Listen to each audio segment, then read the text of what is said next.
Am I visible? I'm visible. Okay. Let me share the screen. Just let me know if it is coming or not. Windows.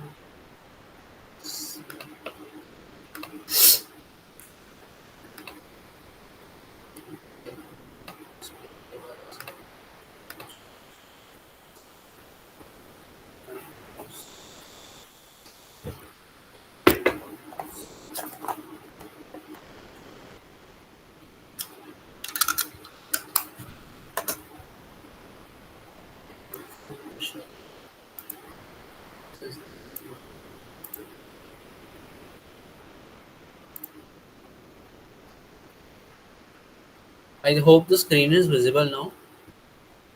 Okay, let's start. It's black to move today. Bishop, uh, I will just explain the position as usual. White pawn are on h2, g3, f2, e3, b2. So there are total of 5 pawns worth 1 point each. Plus the king obviously. हाँ कोई नहीं. It's white to move है क्या? अच्छा okay. No issues. But orientation तो black से ही रहेगा because it's black's game to lose. Okay. And black has one, 2, 3, 4, and 5. H7, G6, F6, E5, and pawn on A7 with bishop extra. I'm happy that many of you scored wins with black today. I mean, 67% rate of win with black is pretty good. But draw rate 13% and white wins 20%. It's a bit worrying for me. Those who lost with black, please follow the guidelines that is given in this, that is being discussed in this meet, and you will not lose the game. I can guarantee that. Okay, so let's start. This is a fresh chapter. I would be also approaching with you in this. I mean, we are on the same page, and let's look how I approach the game and what will be the practical thing to do here.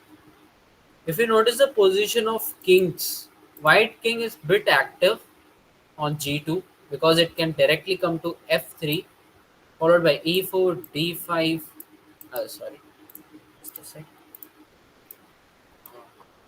F3, E4, D5, C6, or even D6, E7, and so on. This is the main idea. I'm not saying you आ जाएगा, but this is the main idea of white king here.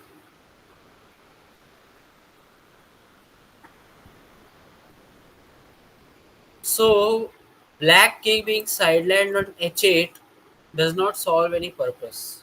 Let's say it's white to move. What do you suggest to play as first move with white? Can anyone answer in chat? What's the first move that you require to play as white here? Because you are losing. King f3 or b3. Why only b3? Why not b4?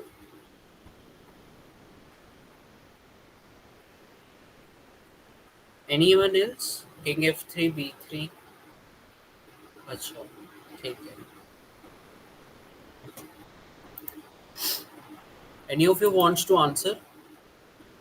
Put it in the chat or just unmute yourself.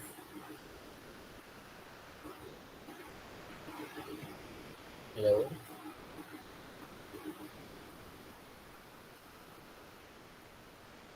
What is the move that you require to play as white? E4. Okay. E4 is also pretty decent. Fine. ठीक है. Next. चलो. Uh, my preference is to play king f3 here, or as you said, e4 is also fine. But I don't like the idea that bishop is coming on d4 here and attacking this pawn, forcing it to move one square. Again, not two squares, because then the bishop will attack it from the back. Or even more cunning move here is to play a6 first. Okay, this is a rushy move which is not possible, which is quite natural. But if you stay calm, you can just play this a6. You know, b4. The downfall of b4 is it allows the black to play a6. And why a6 is a good move? Because let's say white plays king f3, you can just simply play bishop c3 and notice that this pawn cannot move forward because otherwise this pawn will capture it. And white will lose this pawn. Already is bishop down. So this endgame is dead lost. Okay. I hope you are clear with it. Why e4 is kind of bad.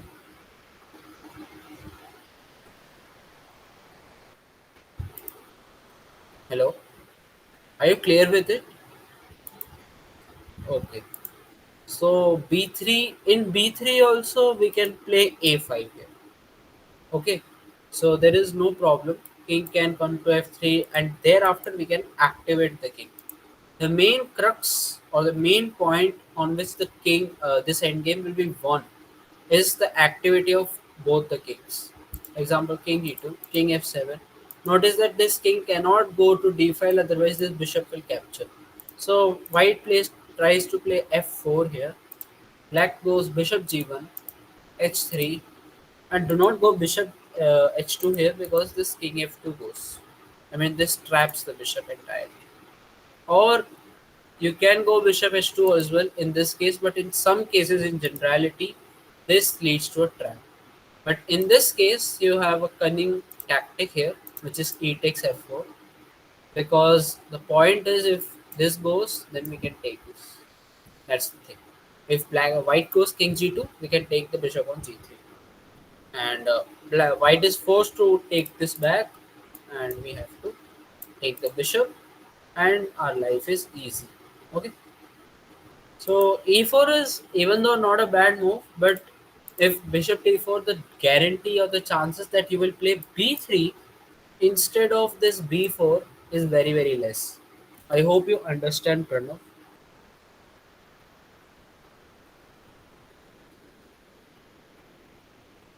Please put a thumbs up if you are able to comprehend this thing. Okay, let's move on. The most accurate move which I feel is king f3. But why king f3 is accurate? Because there are two reasons. White king is already active on g2. Okay. Now only task which it has is to come up on the board. Second thing is this bishop is not doing anything much. I mean, this bishop cannot go anywhere here because this pawn on e3 is defending this square. It is controlling this square rather, because we talk about control. So we have to use the correct nomenclature. So here black can play bishop a5, but I suggest कि we play f5 here. Why f5? F5 is a top suggestion from, not engine, from my side. Okay. Why? But why f5? Because if I notice, okay, yeah, f5 is good because it's actually a best move as well. Because what you are doing is you are not allowing this king to come to e4. This king has to go back. Neither it can come forward to f4 because this pawn is controlling this square, and if it goes to e4, this f pawn will be controlling the e4 square. I talk about control a lot. You, uh, after attending 4 to 5 sessions, I think you would have noticed this. That first move is king f3. Thereafter, I am saying that what you have to think, what the threat is there. Suppose you have only 25 seconds here as black. Then you have to think here, what is the threat? Because why you can think this easily is your opposition doesn't have many squares or pieces as well. एक lone king है उसके पास, and he has some bunch of pawns along with them. So it is not difficult to calculate what is the motto that white is trying to achieve in here. So clear motto is if he is going back, we don't need to calculate at all. Unfortunately, the calculation is also pretty much straightforward because white literally only has one or two legal ways of going forward. That's it. So to limit both these things, we are just playing f5 because now the f pawn controls g4, f pawn controls e4, and we are not bothered about the white king anymore. It can go to e2, and now our job is done. Our job is done for what? For limitation of the king. Now our second step here. First step I should write in here. I will just sync it. Yeah. First step is to limit the king. Limit the squares of king, or in more technical terms, mobility. Mobility to be restricted. Okay. Yeah. Now mobility is being restricted. This is step one. I hope you understood it. This is step one. Is there any question? Please ask. Please put it in the chat or ask. Any questions, guys? अगर समझ नहीं आ रहा है तो please tell me once. I will just explain you again because this end game is pretty much easy. I will show you one example as well where I am implementing the same in an OTB game. Okay, and from today's tournament as well if you wish. But let me tell me. I mean, let me know ki whether you are able to understand it or not. Okay, fine. Let's move forward. We have covered the step one, which is mobility. Now king is on e2. We don't bother about it. Our step one is done, and we are already ahead on the game by a fine margin positionally, not according to the material. Even if I remove this bishop, then we may say that okay, white has some nagging amount of edge, blah blah blah, and then we have to just go to the king here and here and here. Okay, this is Nakamura style. Don't be, I mean, too over frightened about it. I'll just show you how to play. Now, king e2, because of the presence of this bishop, does not matter. Second step, always in endgame, remember to activate your kings. Remember uh, to activate your king. We saw this idea in yesterday as well in Rook versus Knight, where we involved exchange sacrifices if the king is active. I hope you remember that thing. So, what we are going to do is not go king g8 here. Okay, king g8 is a waste of time. When we have the option to go upwards and challenge the white king, then we should do it. King g7. I hope this is clear. Okay, f5. F5. Not the-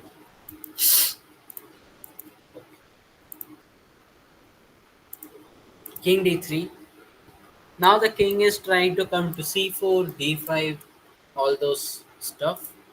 We are just going to ignore the threat. King f6, king c4, and now very important move is there are actually two moves here. All of them work pretty handsomely. King e6 is one idea, or it is a bit slow, I guess. Or you can just play king g5 here. There, but I why don't I like about king g5 is it allows h3 here, and then h5 followed by f3 and then h4, g4. This kind of thing comes in, and then the bishop somewhere. I missed this. Sorry, f3 we are having this, so f3 is a mistake. I am sorry, I missed it.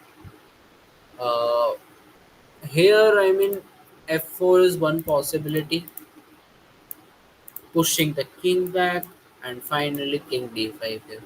Okay, even though this is not critical as such, bishop f2, g4, and this is black's game to lose now. Okay, so this game is simple. It's a easy endgame. But king e6 is also within the spirit of the game because the point is both moves are correct. I should say this. Both moves are correct. It is also correct. This is also correct. But since we are in principle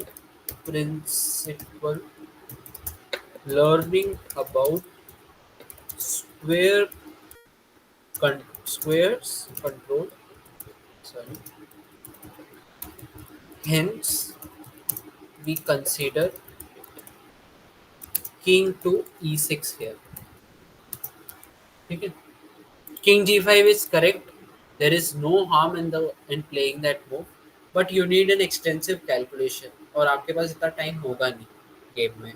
If you are playing a rapid or classical like a long tournament match, then fine. But इतना time होगा ही नहीं. We have only 30 seconds.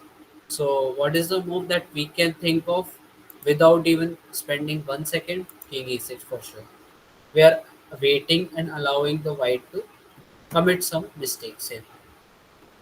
Now, can you suggest any move for white here? Stage 2 is complete king activation. Now, third stage. Any suggestions from white side?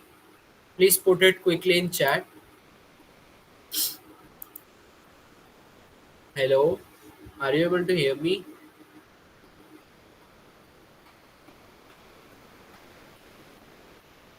Please put it in the chat that which move do you prefer to play as white if you are defending this. Any move works. गलत हो सही हो, it doesn't matter. Any move works. b3 ठीक है. Pawn b3. Okay. But why not b4 now? Is there any problem with b4? Why not b4 now? King d3. Okay. f4. f4 is a blunder, bro, because bishop on b6. Let me show you with the arrow. f4 is met by this sneaky bishop, and it is going to eat up the e3 pawn. Okay, that's the issue. f4 is wrong. Okay, chalo. Let's look at the force relation. Yeah, e6. b4, yeah, but why we want to place it on a dark square? Matlab, now the king is supporting na, तो why we have to place it is because of ये देखो, this all these pawns are forming a blockade on the dark bishop. But temporarily, I know it's temporary, and black will have to play a certain kind of waiting moves here and there, here and there, here and there to get the pawn. But okay, b3 is also very very fine move. Let's go with this b3, and we are promoting this b3, and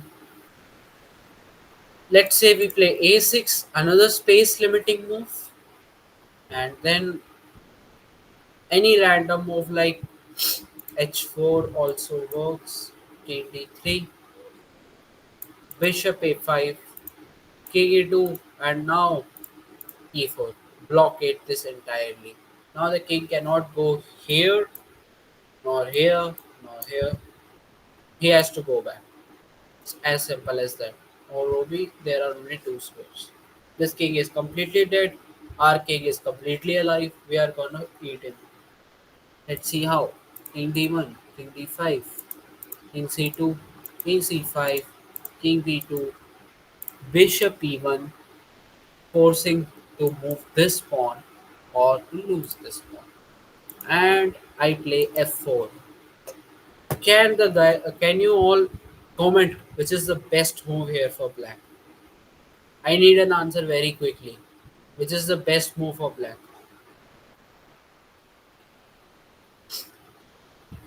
अरे बहुत बढ़िया. Anyone else? What is the best move for black, guys? I've deliberately played f4 here. Cool. Anyone else? Any other best move you want to say or convey me?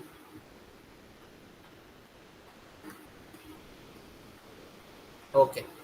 So let's play and pass it. Today's lesson and pass it. Please don't forget about this rule any day, anytime. And the black is ready to wait on two moves. Okay. I hope this is clear on that front. Okay. A6, another space limiting move. King d3, king d5 is also working. I mean, this is a simple endgame. Just I will just go in thoroughly, or let's say king e2. Then it will take a bit longer because we have to go king b c5, then this, followed by this. King takes b3, h4, h6. What can white play actually? King h3, then we force bishop e1, king g2, king c2, king f1. A very very cool move, king d1. Okay, now white is in complete loss. Play king e2, just enter into his position, and white is completely ripped apart here. Bishop takes f2, bishop takes e3. I mean, these are just prolonging ways. If you want some simplified technique to just blast the king, let me show you that as well. King e2, let's say from here. Till here it is mandatory. After king g2, you can take this and let's say h4. Don't play h6. Directly play bishop to somewhere like c3 here, and king f3, and just promote this pawn. This pawn is not going to be stopped. Don't mind about the king side. They may play like funky tricks like g4. Ignore them all. Play a4. I'm giving you this tip only when you have like less than 10 seconds on the clock in your game. Okay? Whenever you have less than 10 seconds, focus on the pawn which is not, uh, you know, probabilistically not being captured or not susceptible to capturing. Okay? Here, if your opponent takes, you need to pause a second or two, play g takes f5, king g3, and and slight intermediate move bishop e5. We are focusing on control, so we should not let the white king enter the heart of a position at any point of time. Okay, king g2, bindas raho, a3, king h3, a2, and like what can I even play with? I want to resign here as well, surely, and this should be checkmate in one. Yes. That should be a checkmate. The game ended in 20 moves. So the main takeaway is after step 2, after implementing step 2, king g7, king e6 completes the activation, and after that there is nothing much to be left. Go for the kill immediately. This is also fine, but go for the kill here. There is nothing much to think about it. Okay, bring up the king as far as possible, and then capture one of white spawns and finish off the game completely. I hope you understood it.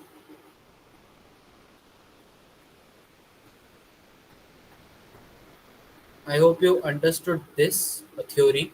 Let me show you one game from the tournament itself, which can be which was won by white. Let's look at that game which was won by white today. Okay. Oh, one with the white. Yep. Sure. So Anirban has lost with white today, and Balaji has also lost with white. Let's look at them. Oh, okay, this was due to time pressure. Fine. Which game? I should look at this. Okay. This was a position. White played here h4. Fine. Okay. h4 is a good move. There no need to worry. If you are not able to play king f3, fine. That's not an issue here. You are forcing the issue somehow. Okay. g5. g5 is not a good move, but it's not a bad move either. Because as I discussed, our first step is to limit the squares, and second step is to activate the king. Okay, so your king is already dead on h8. I mean, it's not dead, but it's inactive on h8. So try to build an advantage using that. Okay, the closer you bring the king to the center of the board, the more damage or the more quicker the process of checkmate will happen on the board. Okay, Anirban, I hope you understood it. And this is for all. The major point, I mean, why we guys are better than you. I mean, don't take this in a, like, what should I say, in a derogatory manner or something like that. I'm not mocking you. I'm telling you the reality that why we guys are better than you. Because we use certain pieces for certain positions. Okay. Now this pawn move is a wastage. Please take me correctly. I'm just trying to tell you that if you improve just these small things of activating the king, it will help you in a great process to become a better player of your better version of yourself. Okay. That's what I wanted to convey. There is no show off. There is nothing of that sort. But in endgames, the general principle is to activate the king. And if you activate the king properly, the chances that you are going to win the endgame is tremendously high. Okay, so let's go ahead. King h3. I do not have a special liking for this. You should have played h takes g5 here because the point is this structure is quite fractured. You mean, let's say if we go for this, then you can activate your king and play something. Let's say I hope that he activates his king as well. King e4, king f6, and you play g4 here. Now g4 is a move which is a space constraint giver. Okay, why? Because h pawn cannot move to h5 that easily. King has to go to g6, and for that he has to give up this pawn, and it becomes harder for black because black has to play bishop c7 here to protect this e5 pawn so that the king may move to g6 on the next move and then to play h5. Was it too heavy? Hello? Was it too heavy, guys? I mean, I explain it again? Why bishop c7 needed? Process starts with g4. Okay, it's white to move. White has played g4. What is the idea? White says here black cannot move his h pawn now because what is black trying to do is wants to play h5 and then wants to play h4, and he's hoping that I would capture the pawn on h4 with the g pawn. Then I also will capture the pawn and ultimately promote it to queen. Okay, that's the main point. So what we are doing is we have the opportunity to stop him here. We are saying here you have to wait. You need to show me your technique. So black says, okay, I am up to the task and plays bishop c7. But how did he think bishop c7? That's the point. What he wants to achieve is he wants to play h5. Okay? And he wants to play h5 but cannot play h5 without the exchange of g pawn. So he wants to play king g6 first and then followed by h5. So in other words, he is trying to prepare h5 through play of king g6.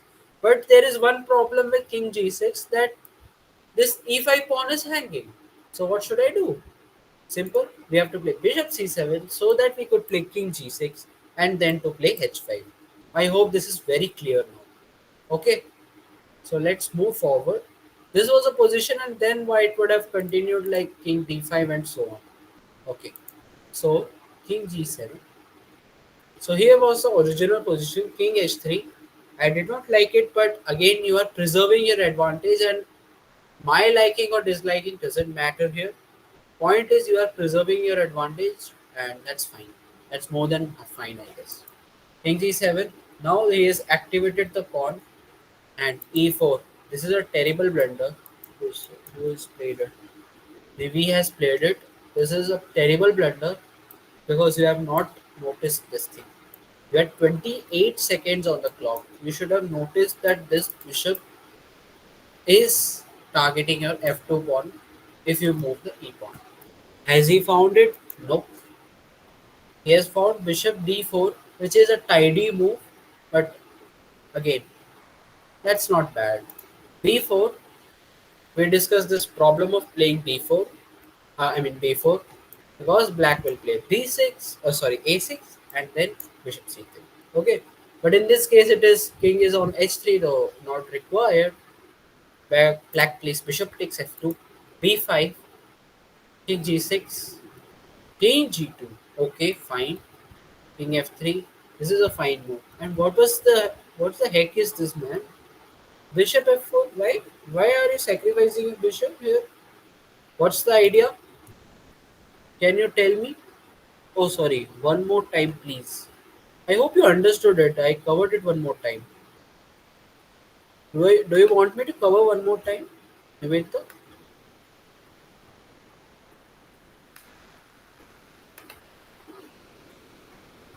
I mean, you understood it or not? If not understood, I will just go back and revisit that line.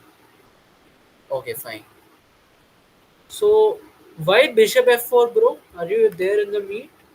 Yeah, you are there. Can you answer me or unmute or chat? Why did you play bishop f4 here? How many seconds were you having? 6 seconds. Wow. 5 seconds. You were having 5 seconds and you played bishop f4. Why? Just explain me fast. I will try to address that problem. Uh, for the time constant, I was super confused at that time. Okay, but did you see that the bishop was attacked by g pawn, or were you not able to see because of time? जो भी है honestly बता दो Because because of the time constraint, I was already know that I lost the game. oh, okay. But I have given 2 second increment, so you should not panic in that position. तो flat time होगा तो फिर आप panic कर जाओगे. But we have given a 2 second increment as well to It was my first game, so I panicked a little bit. ठीक है no problem no issues.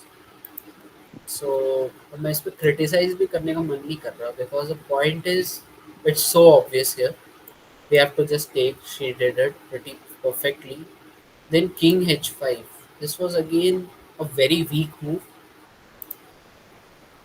I should have played e takes f4 here.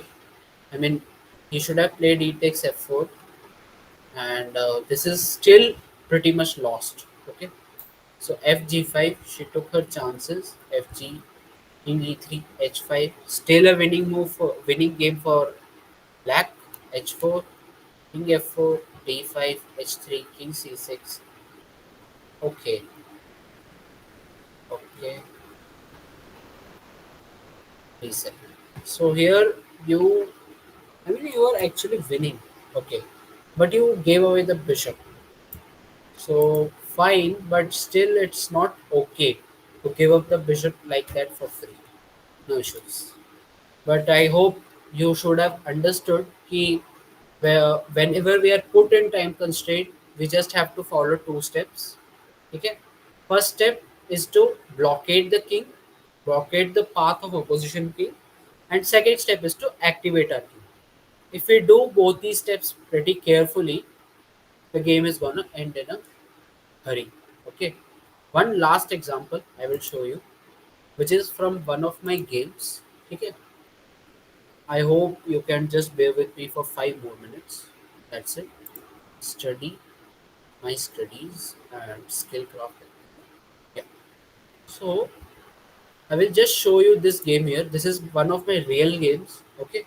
Very hard fought game. First round. My opponent was unrated and I am a FIDE rated player around 1500 or something. My opponent was unrated but he was giving me a very tough fight. Middle game is not to be covered for now. So I will just skip over that whatever is there. Uh, here is the thing. Yes. This was the start of endgame. Okay. I played a5. I was black. Okay. So I played a5 here. My opponent blundered with queen a1. But why this is a blunder, I will not tell you now because it's not the part of curriculum for now. But queen 8, queen f8, till now it is fine. And this was the major mistake. Now can you see the transformation here? I have an extra bishop. My opponent has three pawns, and I also have three pawns. Okay. Now can you see the transformation here? It is the same position that came that I gave you in the thing. I mean there were some lot of pawns as well. Two more pawns were there, but the crux is same. It happens in real games as well. Okay. So I will show you how I converted it and try to explain it to you in detail. Okay. He played king f2. I activated my king first. King e7, king e3, king e6. Activation again. He played king f4. I played bishop f5. Why bishop f1? Because this bishop is being attacked. I mean, this bishop attacks the pawn on g2. And white is forced to go king g3. Why? Because if I go this, travel this pawn to either g3 or g4 like this, I will take the bishop here. Okay? I mean, I will take the pawn with the bishop. That's it. In both the cases, this would happen. So white played king g3. I played king f5, limiting the space. Okay, and then he played. Where is the move? Yeah, f4. It is an inaccuracy. Forget about it. White is lost. So inaccuracies don't matter for now. Okay. So he played. I played bishop d3. Why I played bishop d3 was my target was to give the bishop come to a3, d3, and then go to g4. And whenever this king shifts, I can just capture this pawn easily. Okay, that was my idea. I do not have the timestamp here because this was a over the board tournament, and in over the board tournaments the clocks are not connected to leeches servers. Unfortunately, that's why I'm not able to show you how quickly I played this all. Okay, king f3, bishop e4 check, king g3, and now the next move is since the king. I have a clear intention of capturing this pawn. Okay, but the king is not able to dislodge. So either I can give an exchange with g5 directly, but I found that I have to get the king into a zugzwang. So I played h5. He played king f2 ultimately. Now there is a zugzwang. Why there is a zugzwang? Zigzag means a position where you are unable to move, but you do not also want to move. Okay, white only has three moves. Okay, king h2, king f2, and king h4, along with the h4 obviously. But in h4, this does not serve any purpose because I will play a waiting move like bishop a8 here. That's it. Reason is king has to move now, and if king moves, one of the pawns are going to fall. Either this, mostly this would fall, or anywhere f4 pawn falls. And this is a Zugzwang, or a position where the losing player does not want to make a move. Okay, so here I played h5, he played king f2, I took the pawn, g3, king f5 again, king e3, and now I played bishop g2, h4. H4 is showing as a mistake. You can avoid this. You can ignore this at this point. Okay, king g4, king f2. Again, dropping the bishop was also an option, but I played king h3, which is looked a bit cunning as well because it captured the g3 and then h4 as well. Again, a zugzwang. So g4. This was a little bit of tricks. I played h takes g4. Note that king takes g4 would be a big mistake. When not so big because we are winning this anyway, but it would have been a huge mistake because we can capture the bishop. So h takes g4 was the main idea. h5, I played g3 check here. King g1 he played. Okay, I played bishop e4. and then king f1, f5. Now, why I played f5? It's pretty interesting thing because I wanted him to. For example, I played g2 and king g1 was coming, and thereafter I was not quite sure how to, proceed. Like f5, tha, yeah, I should have played like king h2 or something like that. The point is, I did not want to let him escape from this position. That's the only reason. So I played king g1, f4. Okay, so bishop d3 here. He's not going because he's looking for stalemate ideas. I played f2 here. Now f2 in normal position would have been a stalemate, but notice that this is there. This pawn is there. So only move is to this move this pawn. And I played bishop e4 or g2. Both are checkmates. I played g2. Okay. So this was a nice, interesting game. It was a hard fought battle, but it came down to this simple endgame. So this endgame, learning this will be very very helpful for you uh, in converting your endgames in an efficient manner. So I hope you all understood it. Any questions? If no questions, then I think that's all for today.